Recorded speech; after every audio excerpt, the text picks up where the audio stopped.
semuanya, selamat datang di antara titik, koma, dan drama. Tempat di mana dunia penyuntingan gak cuma soal ejaan dan tanda baca, tapi juga tentang emosi, ego penulis, dan secuil drama di balik layar penerbitan. Aku, Melinda Kusmasari. Hari ini kita bakal ngebahas hal yang sering banget dianggap sepele, tapi sebenarnya jadi penentu apakah sebuah tulisan itu layak dibaca atau langsung di-skip oleh pembaca. Yap, namanya penyuntingan. Teks yang bagus itu nggak lahir dari tulisan pertama, tapi dari hasil suntingan yang matang. Karena jujur aja nih, di balik setiap kalimat yang enak dibaca, ada editor yang udah jungkir balik antara titik, koma, dan yap, drama. Oke, kita mulai dari dasarnya terlebih dahulu, yakni konsep penyuntingan. Penyuntingan adalah suatu proses sistematis yang dilakukan untuk menelaah, memeriksa, memperbaiki, dan menyempurnakan suatu teks atau naskah agar sesuai dengan kaidah bahasa, aturan penulisan, serta tujuan komunikasi yang diharapkan. Penyuntingan atau editing dapat diartikan juga sebagai proses memperbaiki, menyempurnakan, dan menyesuaikan sebuah tulisan supaya lebih efektif, jelas, dan enak dibaca. Jadi bukan cuma soal typo atau tanda baca aja, tapi juga soal struktur kalimat, pilihan kata, bahkan logika isi tulisan. Ada dua jenis penyuntingan utama. Yang pertama, penyuntingan substantif. Fokusnya itu ke isi, misalnya apakah ide penulis nyambung, apakah argumentasinya logis. Yang kedua itu penyuntingan mekanis, lebih ke aspek teknis kayak ejaan, tanda baca, tata bahasa, atau format penulisan. Intinya, editor itu kayak dokter buat tulisan. Dia itu diagnosa, obati, dan bikin tulisan itu sehat dan siap dibaca publik. Selanjutnya, tujuan penyuntingan. Nah, tujuan dari penyuntingan itu sebenarnya simpel banget, tapi krusial, baik buat media cetak maupun non-cetak. Pertama, penyuntingan dilakukan supaya naskah bebas dari kesalahan bahasa dan isi, tentunya dengan sepengetahuan penulisnya. Kedua, biar tulisan yang bakal diterbitkan, disiarkan, atau dipublikasikan itu jadi lebih enak dibaca, jelas, dan mudah dipahami pembaca, pendengar, maupun penonton.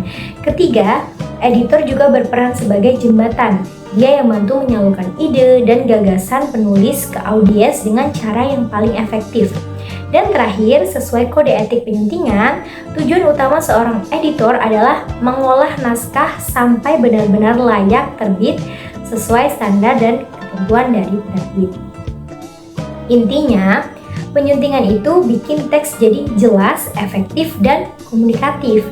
Tugas editor bukan cuma memperbaiki bahasa, tapi memastikan pesan penulis tersampaikan dengan tepat dan tetap terasa suaranya. Selain itu, penyuntingan juga penting buat nyesuaiin gaya tulisan dengan karakter dan standar media tempat tulisan itu bakal muncul. Soalnya, bayangin deh, kalau artikel yang tayang di media isinya masih berantakan, nggak nyambung atau ambigu, pembaca bisa salah paham atau malah langsung di-skip. Sekarang kita masuk ke teknik penyuntingan. Jadi dalam proses penyuntingan ada beberapa aspek penting yang harus diperhatikan supaya hasil tulisan benar-benar matang dan siap tayang. Yang pertama, penyuntingan bahasa atau language editing. Nah, aspek ini berfokus pada hal-hal kebahasaan. Tugas editor di sini adalah memperbaiki ejaan sesuai ejaan bahasa Indonesia, menata tanda baca agar makna kalimat jadi lebih jelas, memilih diksi atau kata yang tepat supaya nggak menimbulkan ambiguitas, serta memastikan struktur kalimatnya lengkap dan runtut. Ada subjek, predikat, objek, dan keterangan. Selain itu, gaya bahasa juga harus konsisten, apakah formal, semi-formal, atau populer. 2. Penyuntingan isi atau substansi, content editing. Nah, bagian ini fokus pada isi tulisan itu sendiri. Editor harus memastikan isi naskah sesuai dengan tujuan penulisannya, memeriksa kebenaran data dan sumber rujukan, menghapus bagian yang berulang atau nggak relevan, serta menjaga agar isi tetap sesuai dengan target pembaca. Editor juga perlu memastikan alur pembahasan berjalan runtut dari pendahuluan, isi, sampai dengan penutup. Contohnya, kalau ada data yang belum jelas sumbernya, editor bisa meminta penulis menambahkan referensi yang valid. 3. Penyuntingan mekanik, mechanical editing.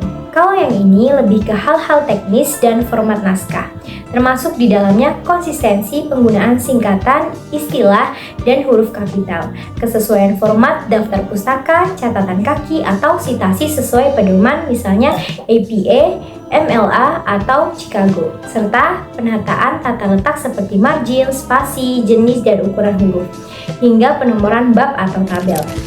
Selanjutnya, etika penyuntingan. Bagian ini sering banget dilupain. Editor itu nggak boleh asal ubah tulisan seenaknya. Ada batas yang harus dijaga, terutama soal keaslian ide dan gaya penulis. Tugas editor itu memperbaiki, bukan mengganti suara penulis. Selain itu, editor juga wajib menjaga kerahasiaan naskah, menghormati hak cipta, dan memastikan tidak ada unsur plagiat. Etika lain yang penting adalah objektivitas. Jangan sampai selera pribadi mengintervensi isi tulisan yang udah sesuai fakta dan konteks. Nah, ada beberapa hal yang tidak boleh dilupakan oleh penyunting, yaitu yang pertama, keterbacaan. Penyunting itu harus memastikan tata letak tulisan mendukung kenyamanan membaca. Meskipun penataan ini itu juga menjadi tugas tim desain. Yang kedua yaitu konsistensi. Penyunting wajib menjaga konsistensi dalam tanda baca, pilihan kata, dan gaya penulisan sesuai pedoman atau karakter penerbit. Ketiga, kebahasaan. Penyunting perlu berdiskusi dengan penulis terkait pelanggaran kaidah bahasa, gaya penulisan, serta menyunting aspek gramatika, ejaan istilah, dan kebakuan kata. 4. Kejelasan. Tulisan harus mudah dipahami dan memiliki alur yang runtut. Dalam fiksi, konflik dan penyelesaiannya harus jelas. Dalam non-fiksi, isi harus sesuai tujuan penulisan. 5. Ketelitian penyunting.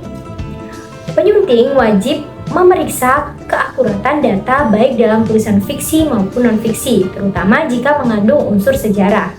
6. Kepatutan.